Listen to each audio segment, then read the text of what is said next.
आपको दहशत में लाने की तैयारी की गई है।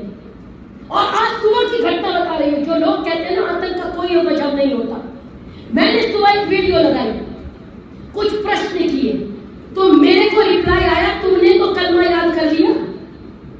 मेरे को ये रिप्लाई आया इंडियन मुसलमानों के द्वारा, जो कहते हैं भाई भाई होते हैं। आप विचार करके देखो, कलमा याद कर लिया, ये इनकी टैगलाइन हो गई। और एक बंगाल का व्यक्ति प्रोफेसर बच गया, क्यों? क्योंकि उसको कलमा याद था। आप विचार करो, अगर हिंदुस्तान में सुरक्षित नहीं है तो चले कहां जाए? अपने अस्तित्व की लड़ाई अगर नहीं लड़ सकते तो हमें बोलने का कोई अधिकार नहीं। ऋषि दयानंद हमको यही तो जगाने आए थे, श्री राम हमको यही तो समझाने आए थे। हमको क्या बताया गया कि अहिंसा परमो धर्मः, अहिंसा परमो धर्मः, और ये कह करके हथियार छुड़वा दिए गए। यही बताया गया, अहिंसा परमो धर्मः। अहिंसा का मतलब नहीं जाना, अहिंसा का है न्यायपूर्वक दुष्ट को दंड देना भी अहिंसा है। और क्या कहते हैं? मेरा धर्म मारना नहीं सिखाता, मेरा धर्म सिखाता है मर्यादा। पुरुषोत्तम श्री रामचंद्र जी महाराज हमारे आदर्श हैं। उन्होंने हमें सिखाया कि अगर दुष्ट राक्षस अधर्मी कितना भी बड़ा पढ़ा लिखा हो, अगर वो अधर्मी है, वो वध के योग्य है, उसको मारा जाना चाहिए, जीवित रहने का अधिकार नहीं है। हमको महाभारत में सिखाया, ये तो आपको सामान्य उदाहरण दे रही हूं, हमको महाभारत में सिखाया गया अगर मेरा भाई भी अधर्मी हो जाए, मेरे परिवार का व्यक्ति भी अधर्मी हो जाए, तो उसका भी वध कर देना चाहिए, ये भी अहिंसा है। हमने तो भूखे भेड़ियों को रोटी डालनी शुरू कर दी, हड्डियां डालनी शुरू कर दी। अब क्या किया? पाकिस्तान में पूरा ब्लेम डाल दिया। यही कर रहे हैं ना। अब मैं आपसे 2-3 सामान्य प्रश्न करती हूं, आप अपने आसपास के लोगों से कीजिएगा। आप मुझे बताइए, 15 अभी ओवैसी की बहुत प्रशंसा हो रही है, बहुत अच्छा है, आतंकवादियों के विरोध में खड़ा है, बहुत अच्छा है, पढ़ा लिखा आदमी है, कुछ तो दामाद बनाने को तैयार बैठे हैं। बैठे कि नहीं बैठे? गलत तो नहीं बोल रही।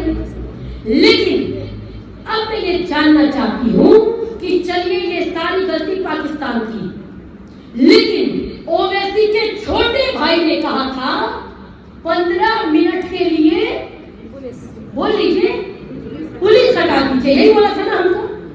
इतनी बड़ी हिंदुस्तान में रहते, हमारी रोटियां खाके, हमारे घर का खाके, हमारे टैक्स के टुकड़ों पे पल के हमको कहता है 15 मिनट के लिए पुलिस हटा लो, तब बताएंगे किसमें है कितना दम। अब ये बताओ, इसमें पाकिस्तान कहां से आया? ये तो चलते फिरते आतंकवादी है कि नहीं? जो सामने से बहुसंख्यक आबादी को चुनौती दे रहा है, वो आतंकवादी है कि नहीं है? वारिस पठान, अभी बयान कुछ दिन पहले आया था, 15 करोड़ लोग, 25 करोड़ लोग 100 करोड़ लोगों पर भारी पड़ेंगे, यही बयान थे जी। आप विचार करो, मैं पूरे भारत से नहीं पूरी दुनिया से पूछना चाहती हूं कि किसी बहुसंख्यक आबादी को ऐसे चुनौती की गई है क्या? किसी के अस्तित्व को ऐसे ललकारा गया है क्या? जाके अपने मोदी से कह देना, ये शब्द कहने का मतलब क्या है? इसका मतलब चुनौती दे रहे हो। धर्म पूछ करके मारा जाना चुनौती है कि नहीं है? अगर तुम्हारे भाई भटक सकते हैं, हमारे वाले भटक गए, तो जवाब कौन देगा? भटकने का अधिकार केवल तुम्हारे वालों को नहीं है।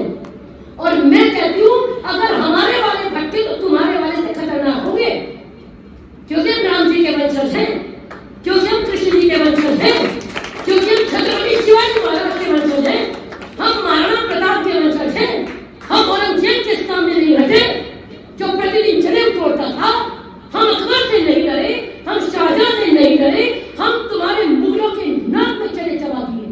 हमारे देश की बेटी झांसी की रानी, आप विचार करो, जिस अंग्रेजी साम्राज्य में सूरज नहीं डूबता है कहा जाता था, उन अंग्रेजों के नाक को चले चबा दी।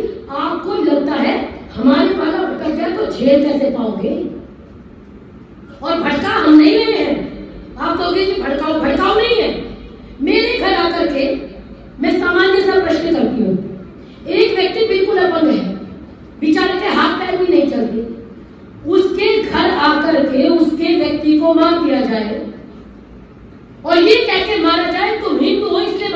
वाले हो, तो आपको गुस्सा आएगा कि नहीं आएगा? मेरे घर में आकर के कोई मेरे पे हमला करेगा तो मैं कितनी भी कमजोर हूं, प्रतिकार करूंगी कि नहीं करूंगी? करूंगी। अगर मैं जिंदा हूं तो मैं करूंगी, अवश्य करूंगी। और एक और बात कहती हूं, हमारे वाला अभी ढंग से एक भटका है, मैं समर्थन नहीं करती उसका, लेकिन विरोध भी नहीं कर रही। हमारा एक भटका है, तुम्हारा भाईजान इनके लिए शीशे में कैद हो गया।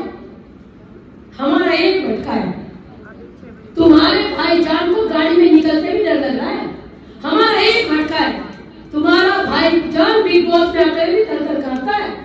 हमारा एक भटका है, तुम्हारा भाईजान जो फिल्मों में बहुत बड़ा गुंडा है, उसकी औकात नहीं हो रही बाहर निकलने की। हमारे एक भटके हुए को झेल नहीं पा रहे हो। हमारे कई एक अगर 30-40 भटक गए, फिर हमारी कोई जिम्मेदारी नहीं होगी भाई, क्योंकि जब चैलेंज करोगे तो इतना कमजोर खून किसी का नहीं है। और मैं तो अक्सर कहती हूँ उस खानदान के हैं जिनका न तो खून कमजोर है, न लट कमजोर है। और क्या कहते हैं, कश्मीर में लोकल लोग तो बहुत अच्छे देवता है। मैं कहती हूँ पाकिस्तान की सीमाएं तो राजस्थान से भी लगती है कि नहीं लगती है? पाकिस्तान की सीमाएं तो गुजरात से भी लगती है, लेकिन आतंकवादी कश्मीर से क्यों आता है? राजस्थान से क्यों नहीं आता? गुजरात से क्यों नहीं आता? क्योंकि लोकल सपोर्ट नहीं मिलता। अगर आपके भाई, अगर आपके पिता फौज में है, उनके पास बैठो, आर्मी में उनके पास बैठो, वो बताएंगे आपको सत्यता क्या है। इतनी कटु सत्यता है कि मैं बोल नहीं पाऊंगी और आप सुन नहीं पाएंगे। अगर बोल दिया तो सारे जितने ये वामपंथी गैंग है सारे हावी हो जाएंगे। इतनी कटु सत्यता है। अब दर्द क्यों हो रहा है? कश्मीरियन, आज मैं एक महिला को सुन रही थी, बुर्का पहन करके बहुत अच्छा बोली, ट्रेनिंग तो काफी अच्छी है, क्योंकि टीम ए, टीम बी, टीम सी सारी काम करेंगी तभी तो हिंदू पागल बनेगा। अगर एक टीम AK-47 चलाएगी, दूसरी आकर के अजीत अंजुम जैसी रायतें वो नहीं समेटेगी, तो इनका इकोसिस्टम चलेगा कैसे? ध्वस्त हो जाएगा नेगेटिव। तो वो क्या कहती है, हम कश्मीरी लोग, शब्द सुनिएगा मेरे, हम कश्मीरी लोग पर्यटकों के लिए जान दे देंगे, अपने घर दे देंगे, आकर के रहे, हमको मार दो, उनको छोड़ दो। मैं कहती हूँ मोहतरमा, पेट पे लात लगती है तो सबको दर्द होता है। एक साल के लिए हमारा बहिष्कार कर रहे हो ना, हमको धर्म पूछ के मार रहे हो ना। अगर हमने धर्म पूछ के आर्थिक बहिष्कार कर दिया तो रोटी खाने के लाले पड़ जाएंगे 2 दिन में।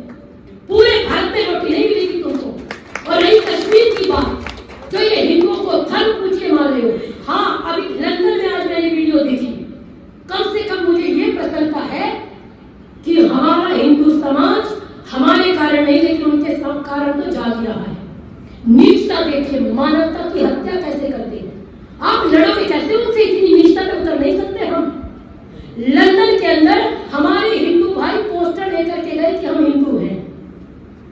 इतना नीच है ये पाकिस्तानी समाज।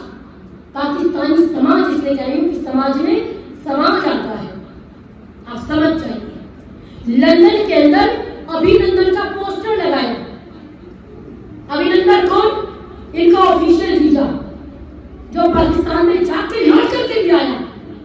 ये जिसको सर काट के भेजते थे ना, उनके घर से हम चिल्ला लाए, पैर कांप रहे थे। इनके बयान है कि हमला हो जाएगा, इसलिए अभिनंदन को छोड़ा गया क्योंकि गर्दन में पैर रखा हुआ था। ऐसे नहीं छोड़ते।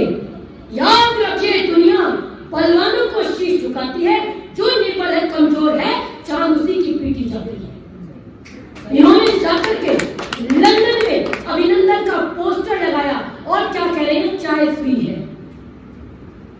मैं कहती हूं पहले हमने पानी बंद किया और उसके बाद बिना पूछे पानी छोड़ दिया। आधे तो तुम वैसे ही रह गए। हुआ कि नहीं हुआ? हमारी एक मां झेल नहीं सकती, लेकिन समस्या वो नहीं है। समस्या सीमा पार नहीं है। वो तो 2 कोड़े के लोग हैं, उन्हें तो कभी पीट लो, जब मन करे तब सर्जिकल स्ट्राइक कर लो। 1971 में पीटा, 65 में पीट के गए।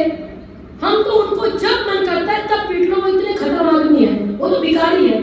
कहना मेजर गौरव आर्य का कटोरा हाथ में, एक बाल्टी और ले लो।